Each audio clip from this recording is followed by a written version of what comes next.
Hey everyone, welcome back. It's been a long time, quite a few months actually, since I've posted a video again or did anything card related in regards to a YouTube or maybe Facebook. But I just wanted to kind of go over and give everyone an update what's going on with me, and then show a few of my pickups. See something a little different there. I've got my old Air Force wheel cap here. It's a big news for me is that I recently retired from the Air Force. Last day was just a couple weeks ago, so I've just kind of been hanging low. I'm not really retired. I'm just using up all my vacation time that I haven't earned. My actual retirement date won't be until the end of February, so I'm just enjoying the good life. I've been applying to some jobs here or there, kind of know what I want to do next. It's just a matter of finding the right location and the right situation for me. But that's for another video. One thing that I've been pondering a lot is, what do I want to do as far as collecting, right? Now that my first career is over in the military, trying to figure out what's next for me in regards to my collection. And I say that because collecting for me has always been an escape from some of the realities of the day-to-day grind of being a military member and an officer in the Air Force.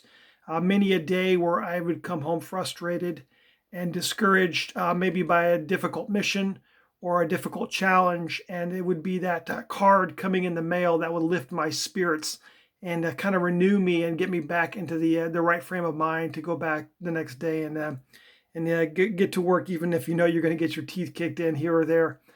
So now that I'm done and I'm free of my obligations and my service, and I'm living the retiree military life, I kind of wonder, do I want to start thinning the collection down? Do I want to start maybe selling off some of my vintage pieces that I've carefully curated over the last 10 plus years? I know if any of you are on my Facebook page, you can look and see kind of what my collection is. I have an extensive vintage collection of player collectors. I would say I've got a good collection of just about everybody, with the exception of Mickey Mantle, maybe Sandy Koufax. I didn't really collect those two guys.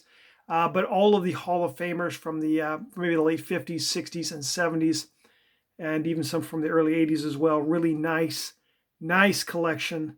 But I'm just kind of pondering right now. I'm not going to go out there and be as bold as say everything's must go. But I find that I probably won't need that crutch, if you will. And I'll be honest, sometimes it was a crutch that I used to help me get through the day or get on to the next thing. Some of the stuff, as you can see in front of you, that I've been buying, definitely not vintage and definitely not rare. Some of it's kind of junk wax stuff from my collecting era, and then a little of it is a little bit rare pieces. So I always like to pick up Randy Johnson rookies whenever I can. I think he's highly undervalued. But I've also been picking up some rarer stuff. Case in point, this 98 Pacific Revolution A-Rod. This is a really tough die cut, and only a few of these even graded. And looking at it, the 54 million series, there's been some talk with PSA graders being a little harsh maybe. And this card, man, it has the eye appeal of a 9. I can't see anything wrong with it. Front and back, it's clean for a die cut. I have no clue why I got a 7. And there may be something I'm missing with the naked eye, but really a sharp card. And love the eye appeal of that. Here's another really rare insert of this Pacific Crown collection. Tape measure shot. You see it's kind of got a die cut to it. And there's 3 of these even graded. So I think I paid less than $20 for this, combined shipping with another purchase. And this is the kind of stuff that kind of interests me. King Griffey Jr., A-Rod. You'll see some Derek Jeter stuff in here. Those are the big 3 that I try to build my collection around when I'm just picking up stuff for fun. This is kind of fun stuff. Here's a Finest double feet. The Griffey's the refractor, A-Rod's the non-refractor. So not as rare as the refractor variation. And here's another one from the same set of 99 Finest. This is Jeter and Garciaparra, both dual refractors on here. And once again, I'm paying like $10 a piece for these. And then a card that really just grabbed my attention and caught my eye, this 97 Bowman's Best Atomic Refractor. This is the mirror image. And just the 97 Bowman's Best atomic refractors are just absolutely drop dead gorgeous, whether it's baseball, basketball. I believe football had them as well. And it's a dual-sided, so you've got Barry Larkin on the back with the young up-and-coming, in this case, Garciaparra. In this one, I'm not familiar with this Expos player. But just a gorgeous card. I wanted to say I got it for less than $50, which, was probably the most expensive card on this lot. Another example of a really cool card, a rare card that I got for very little price. And you may be turned off by the fact that this is an excellent Mint 6. But this is the Pacific Revolution Red. And you can tell it was in some kid's collection more than likely.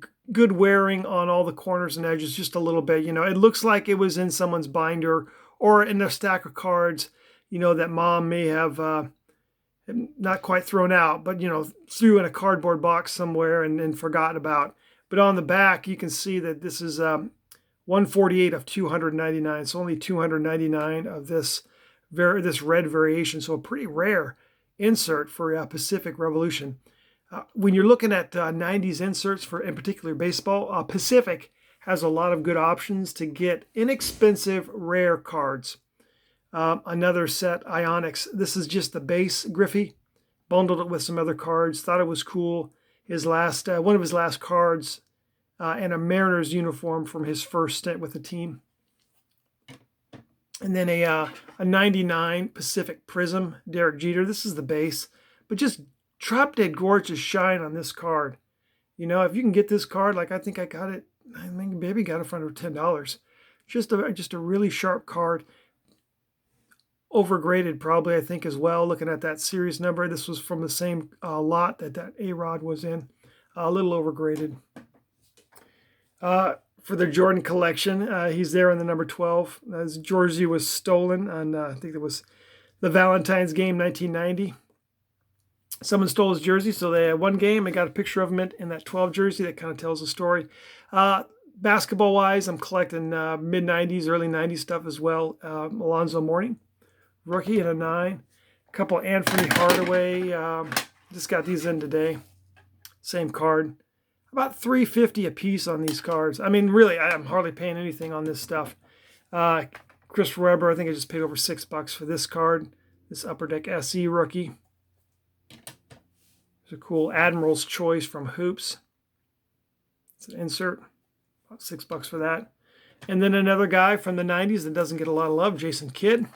So picked a couple of his cards up, a nice Stadium Club and a 9. And then this SB Hollow Views in a die cut. Pretty rare. I mean, when I say rare, we're talking, I think we have less than, maybe like 25-ish graded of these cards here. But it didn't, I mean, I can't say I'm breaking the bank on this stuff. It's just kind of overlooked stuff, right? Because the mindset is, where does the 90s stuff fit in, right? It's still kind of the end of the junk wax era in mid-90s. And so people are kind of leery about it. And there's the players from that class, there's no real generational talent. I wouldn't call Jason Kidd a generational talent. Definitely a Hall of Famer, but not a generational talent. This is one of the ugliest Jason Kidd cards you ever see. This Ultra. It's like, no. Interesting. And then towards the end of the 90s, I picked this Star Date 2001. It's actually from 97, 98 Skybox, but I paid less than $3 for this.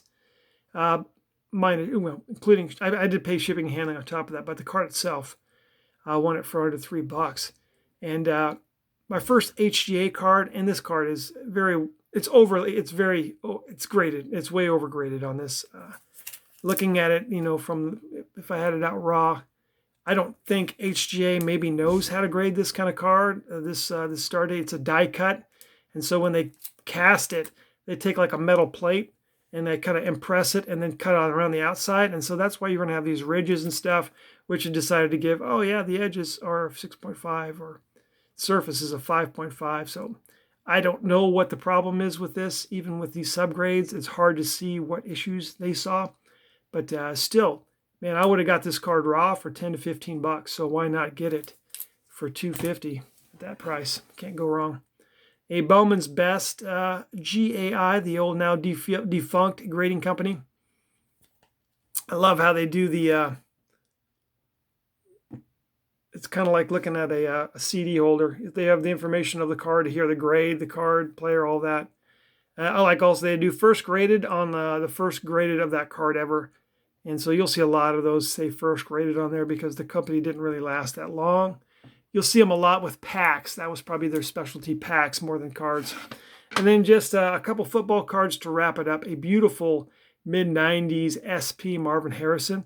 That red card, man, just gorgeous. I've been looking to pick this one up for a while and finally got it for about 15 bucks.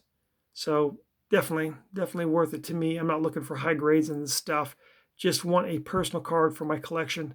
Got the Eddie George in this. Probably should get the Keyshawn Johnson and the Terrell Owens as well.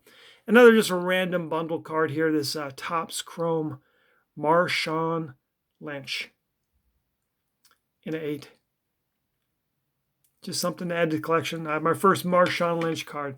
That's all I've got for you. Once again, sorry it's been a while since I've posted any videos. Hope you enjoyed it. Not a lot of vintage stuff, and let me know what you think. Should I start weeding out the collection a little bit? Let me know, or let me know if you're interested. And I can't guarantee anything, but I'm just putting some feelers out there. But once again, everyone, I appreciate your posts, your comments. I'll talk to you again soon.